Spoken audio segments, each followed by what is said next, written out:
Bon, c'est ce qu'on demande à un club, c'est ce qu'on demande à un entraîneur, c'est ce qu'on demande à des joueurs de football. On leur demande tout simplement de jouer au football.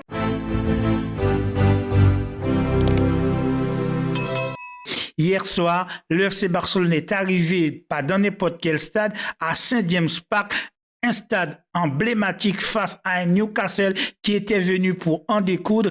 Malgré cela, le FC Barcelone a fait le job. Malgré cela, le FC Barcelone a fait le travail. D'autant plus, on a fait le travail sans Lamine Yamal, qui est notre meilleur joueur.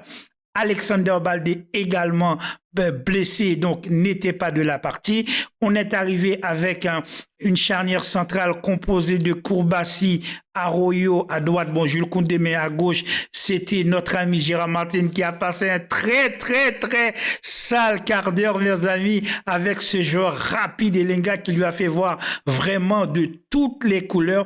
Malgré ça, eh bien, le FC Barcelone a tenu bon, parce que comme vous le savez, le FC Barcelone n'aime pas jouer contre des équipes qui jouent bloc bas, alors que Newcastle a essayé de rester très groupé par moment même. Ils étaient dans une composition 5-4-1 et ils essayaient à chaque fois de jouer dans le dos de la défense barcelonaise avec des transitions un peu très rapides. Ils avaient des joueurs très rapides devant. Heureusement pour nous, notre gardien Johan Garcia, mais ce gardien de but, mes amis, a de l'or dans les gants. C'est un gardien vraiment qui va nous permettre, eh bien, d'aller chercher de très nombreuses victoires. Le FC Barcelone a joué un très bon football. Il y a très peu de joueurs qui n'ont pas fait le job. Notamment Firmin Lopez qui était en numéro 10. J'ai trouvé qu'il est passé à côté de son match. Malheureusement, il n'a pas eu beaucoup de ballons à jouer. Mais sinon, Pedri a fait plutôt un très bon match. Le match de Jules Koundé est un match XXL. Il a gagné quasiment tous ses duels. Il a été vraiment dans tous les compartiments du jeu où il devait défendre, courir, revenir en arrière. Koundé a été là. Vraiment, Koundé est un latéral droit, vraiment avec sur qui d'ailleurs qu'il faut compter parce que ce joueur est extraordinaire. Donc, devant, c'était Rafinha accompagné avec notre ami Rashford sur le côté gauche. Je reviendrai un petit peu là-dessus. Et Lewandowski, bon, le match de Lewandowski, pour moi, a été un match, on va dire, plutôt moyen puisqu'il a débuté cette partie et il n'a pas vraiment pesé sur la défense. Il est grand, il est costaud, il est rapide, mais c'est pas vraiment un joueur très jeune. Alors que Rashford, pour moi, comme je l'ai toujours dit, moi je trouve que le prime de Rashford est derrière lui. Donc je ne comprenais pas ce que Rashford pouvait venir faire au FC Barcelone. Mais là, le match d'hier soir, mes amis, m'a permis en tout cas de comprendre qu'est-ce que Rashford est venu faire au FC Barcelone. Eh bien, Rashford est venu au FC Barcelone pour nous aider à gagner peut-être cette Ligue des Champions qu'on n'arrive pas à approcher depuis très longtemps.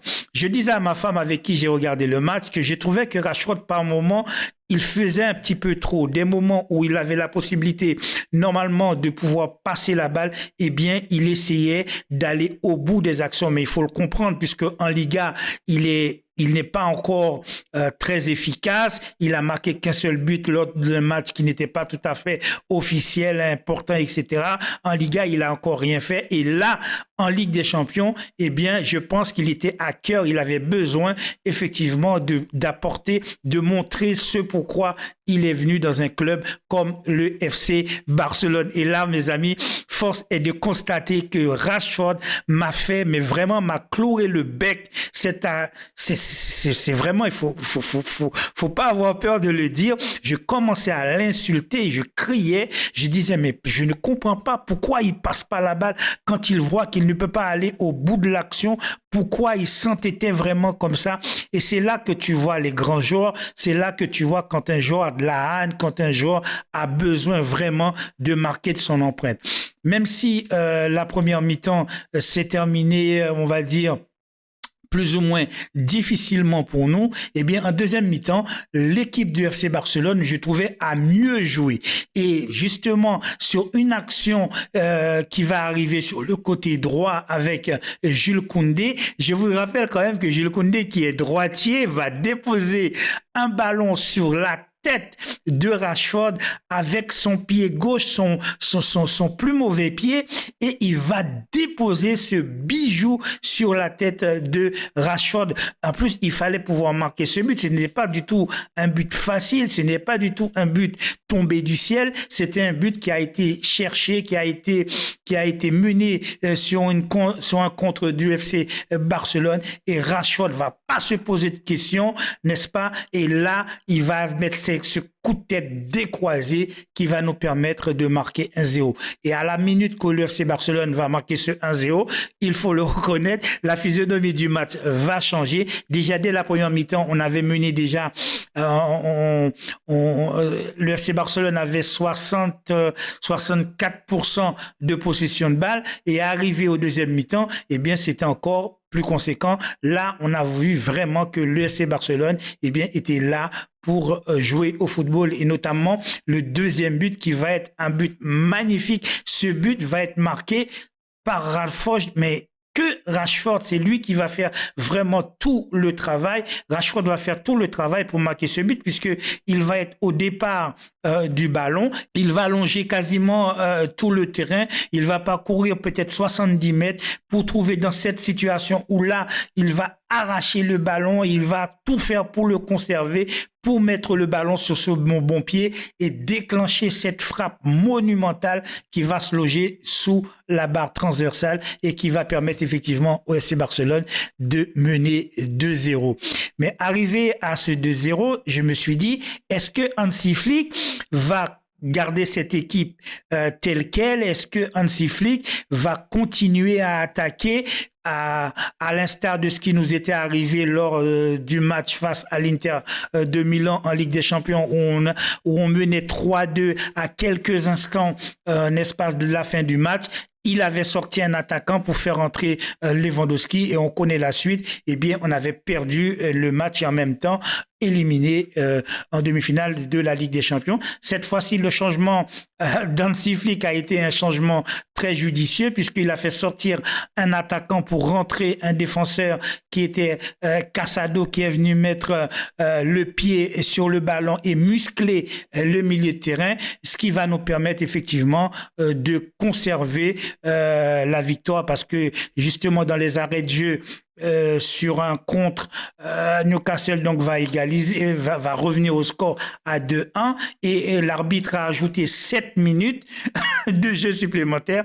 Effectivement, Newcastle pouvait à tout moment essayer d'aller chercher le match nul, et c'est ce qu'ils ont fait. Malheureusement, ça n'a pas fonctionné pour eux, puisque Hansi Flick a fait le bon changement au bon moment et a rajouté Casado. Je pense que le fait que Casado soit rentré, mais ça a permis à FC Barcelone d'avoir un milieu de terrain un peu plus musclé, et ça aussi nous a permis de garder le score. Et ce qu'il faut noter également, c'est que tous les gros ont gagné. Le Paris Saint-Germain a gagné 4-0 face à Atlanta. Bruges également a gagné. Bon, Bruges, c'est pas une grosse équipe, mais Bruges a quand même gagné, je crois, 4-0 ou 5-0, je sais plus. Également, bon, le Real Madrid, comme d'habitude, a gagné, puisque le Real Madrid, au lieu de jouer à 11 contre 11, le Real Madrid a joué à 13, puisqu'il y a l'arbitre, il y a aussi les juges de touche qui étaient de son côté. Bon, bref, ça c'est un autre débat, mais c'est vrai, pour parler plus sérieusement, c'est vrai que toutes les grandes équipes ont gagné. City a gagné 2-0, qui c'est qui a gagné? Le Liverpool également a gagné, je crois, 2-1. Tous les gros, eh bien, ont fait le travail. Il était normal aussi pour le FC Barcelone, les amis, de bien faire le travail, de bien commencer. C'est dommage que on n'a pas pu conserver le 2-0. Ça nous aurait permis peut-être d'être un petit peu mieux classés, mais c'est mieux que rien, parce que nous avons encaissé les 3 points, et d'autant plus que l'équipe du FC Barcelone entièrement a fait un très, très, très bon match, et c'est très bien pour nous. Voilà, mes amis, c'est tout ce que je voulais dire pour aujourd'hui. Je vous souhaite de passer une agréable journée. Prenez soin de votre famille. Je vous dis à très bientôt sur le Carré Foot pour une prochaine vidéo. Ciao.